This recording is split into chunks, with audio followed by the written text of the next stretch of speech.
भारत में आज भी एक ऐसा मंदिर है जिसे तंत्र मंत्र के यूनिवर्सिटी के रूप में जाना जाता था। आज भी यहाँ शाम ढलने के बाद कई लोग अपने तंत्र विद्या को सिद्ध करने के लिए आते हैं। हम बात कर रहे हैं 64 योगिनी मंदिर का। भारत में 4 स्थानों पर 4 64 योगिनी मंदिर है, जिसमें से 2 है जो मध्य प्रदेश में है और 2 मंदिर है जो उड़ीसा में है। मार्च 2025 में 64 योगिनी मंदिर को यूनेस्को के संभावित सूची में शामिल कर दिया गया है। इससे यह आशा जगता है कि आने वाले समय में यह वर्ल्ड हेरिटेज साइट घोषित हो जाए।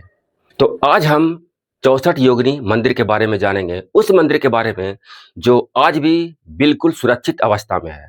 मध्य प्रदेश के मुरैना जिले में मितावली गांव में पडावली के पास एक पहाड़ी है। उस पहाड़ी पर यह मंदिर स्थित है। आपको भारत में गोलाकार मंदिर बहुत कम दिखेगा। ये मंदिर है जो गोलाकार मंदिर है। लगभग 100 फीट ऊंची पहाड़ी पर स्थित इस मंदिर को एकट्टसो महादेव मंदिर के नाम से भी जाना जाता है। एक शिलालेख के अनुसार इस मंदिर का निर्माण कच्छप राजा देवपाल के द्वारा 1323 ईस्वी में करवाया गया था। यह मंदिर है जो भूकंपीय जोन 3 में आता है। कई भूकंप के झटकों को झेलने के बाद भी यह मंदिर चारों मंदिरों में सबसे ज्यादा सुरक्षित अवस्था में आज भी है।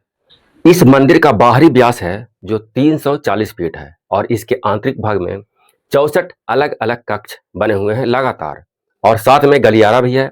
और ये गलियारा है जो 101 खंबे पे खड़ा है। सभी कक्ष में एक शिवलिंग और एक योगिनी का मूर्ति भी था, लेकिन आज है जो सिर्फ शिवलिंग आपको देखने के लिए मिलेगा, योगिनी की मूर्ति नहीं मिलेगा। इसके पीछे का कारण यह है कि कुछ योगिनी की मूर्ति चोरी हो गई है और बाकी जो बचे हुए हैं उसे संग्रहालय में रखवा दिया गया है सुरक्षित। इस मंदिर परिसर के केंद्र में चबूतरे पर एक मुख्य मंदिर है और इस मुख्य मंदिर में 2 शिवलिंग आपको देखने के लिए मिलेगा, दर्शन करने के लिए मिलेगा। अधिकतर मंदिरों में एक ही शिवलिंग होता है, लेकिन यहाँ आपको 2 शिवलिंग मिलेगा। मेरा मानना है कि ऐसा भी हो सकता है कि एक शिवलिंग साधारण पूजा पाठ करने के लिए होगा और एक शिवलिंग है जो तंत्र विद्या सिद्ध करने के लिए होगा। सूर्य के गोचर के आधार पर यह मंदिर ज्योतिषी और गणित में शिक्षा प्रदान करने का स्थान था। आसपास के जानकारों के अनुसार यह मंदिर अपने समय में तंत्र मंत्र के विश्वविद्यालय के रूप में जाना जाता था। आज भी इस मंदिर में शाम ढलने के बाद कई लोग यहाँ पे अपने तंत्र मंत्र को सिद्ध करने के लिए आते हैं, खास करके अमावस के रात को। अमावस के रात को न केवल तांत्रिक अघोरी बल्कि विदेशों से भी कुछ लोग यहाँ पे अपने साधना का सिद्धि करने के लिए आते रहते हैं।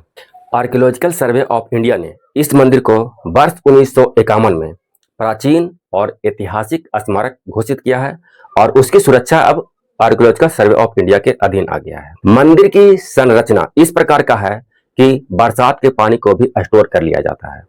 मंदिर के छतों पर पाइप के माध्यम से बरसात के पानी को नीचे लाया जाता है और नीचे में जो मुख्य मंदिर है बीच में, उसके जो स्लैब लगे हुए हैं उसमें छेदा किया हुआ है और वहां से जो बरसात का जल है, पानी है, वो अंदर जाकर के भूमिगत स्टोर हो जाता है।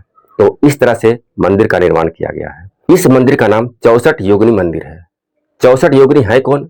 तो आदिशक्ति माँ भवानी के अलग अलग रूपों का ही नाम है 64 योगिनी, जिसमें से कुछ नाम है इस प्रकार के हैं: सर्वमंगला, रणवीरा, वराही, नारसिंही, भद्रकाली, कराकाली, काररात्रि आदि। बाकी के नाम वीडियो के अंत में आपको मिल जाएगा।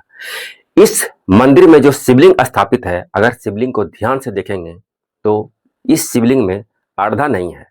जहां से जल ढारने के बाद जो होते हुए आगे निकलता है वो अर्धा नहीं है, सिर्फ शिवलिंग ही है। तो इस तरह से भी यह मंदिर थोड़ा अलग होता है। ऐसा ये माना जाता है कि इसी मंदिर के आधार पर भारत का जो पहला संसद भवन था उसे बनाया गया है। यह मंदिर भी गोलाकार और संसद भवन भी गोलाकार, लेकिन अंतर है, इस मंदिर में जो 101 पिलर हैं जो मंदिर के आंतरिक भाग में है, जबकि संसद भवन में जो पिलर है वो संसद भवन के बाहरी भाग में है। तो ये 64 योगिनी मंदिर के बारे में कुछ प्रमुख जानकारियां था जो हमने आपके पास रखा।